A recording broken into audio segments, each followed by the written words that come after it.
into the kitchen. But you know the stove, when I turned it on, the gas ran for a bit and then it ran out.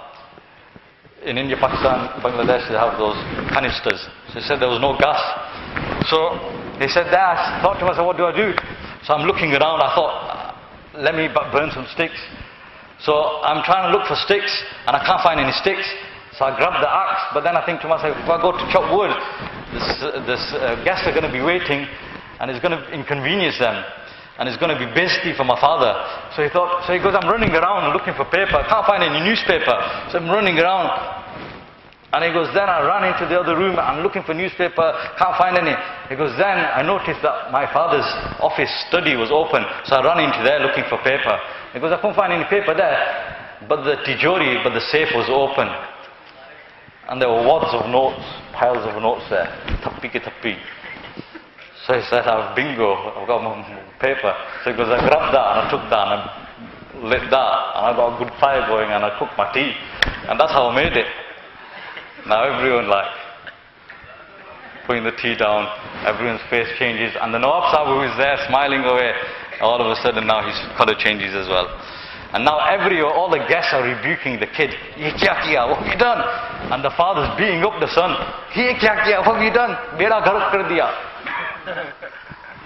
And the son is crying and he said, what kind of people are you? You said make the tea, I made the tea and now you're on top of that and you're saying the tea is nice and on top of that you're beating me up. First you're telling me to make the tea and now you're stopping me from making the tea. The father's beating him up and the father's crying as well. And he goes, Beta, chai banane se koi nahi rokta, lekin khuda ra, Allah ke vaste, itna zabardast mera nuksan karke chai khuda ke vaste na banaiyo. Nobody's stopping you from making the tea. But don't make tea like this at such a great financial loss to me. Molana Umar Sahib used to give this example, and then he used to say, the elders and the ulama kiram, he said, we people are not stopping you from running your businesses, from earning money. But for the sake of Allah, don't earn your money, don't run your businesses at the expense of your akhirat. By foregoing your salat, by missing your salat. Because if you're doing that, then the loss that you're suffering is unimaginable. Rasulullah ﷺ says, a person who misses one salat, the loss that he has suffered is worse than a person losing his family, his home, all his livelihood, just for missing one salat. And yet, brothers, in the ummah, in our families, there are people who are suffering that loss 5 times a day. And we don't think anything of it. And this is why to create that fikr inside us, to create that worry and concern inside us, we need to go out in the path of Allah subhanahu wa ta'ala so that we can bring ourselves on deen and bring all of mankind onto deen and upon the commandments of Allah subhanahu wa ta'ala. We have heard for 2 days that the way to do this is to go out in the path of Allah subhanahu wa ta'ala. We have stayed in this environment for 2 days and our iman has shot up because we're listening to the talks of Allah and His Rasul sallallahu alaihi wasallam. Imagine if we go out in the path of Allah subhanahu wa ta'ala for 4 months, for 40 days and we stay in that environment. Imagine how much our iman will develop and shoot up. This is why we're all requested to make intentions to go out in the path of Allah subhanahu wa ta'ala. The situation that we've landed ourselves in, my situation is like that. And so many people's situation is like this.